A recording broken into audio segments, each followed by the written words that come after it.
ინფორმაციის თავისუფლების საკანონმდებლო რეგულირების რეფორმის საკითხზე იუსტიციის სამინისტროს და ფონდ ღია საზოგადოება საქართველოს ორგანიზებით მრგვალი მაგიდა გაიმართა.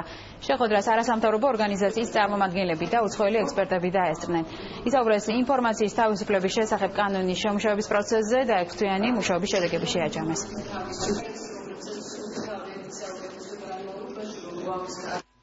საქართველოში ინფორმაციის თავისუფლების უზრუნველყოფის კუთხით არც თუ რიგო კანონმდებლობა აქვს, მაგრამ არსებობს მაინც ძალიან დიდი რეზერვები იმისთვის, რომ გავაუმჯობესოთ ზოგადი ადმინისტრაციული კოდექსის მესამე თავის ნაცვლად ვარაუდობთ, რომ მივიღებთ ახალ ცალკე კანონს ინფორმაციის თავისუფლების შესახებ და თუ როგორი იქნება ამ კანონის მთავარი, ასე ვთქვათ, პრინციპები და მახასიათებლები, ამაზე იქნება სწორედ დღეს ჯელობა. თანამედროვეობაში საინფორმაციო ტექნოლოგიების ეპოქაში ყველა თანხმდება, რომ გაცილებით უფრო მაღალი სტანდარტების დაწესების დროა იმისთვის, რომ ავდეს გამჭვირვალე ხელისუფლება და იმისთვის, რომ ხელისუფლება იყოს ანგარიშვალდებული თავის მოქალაქეებთან.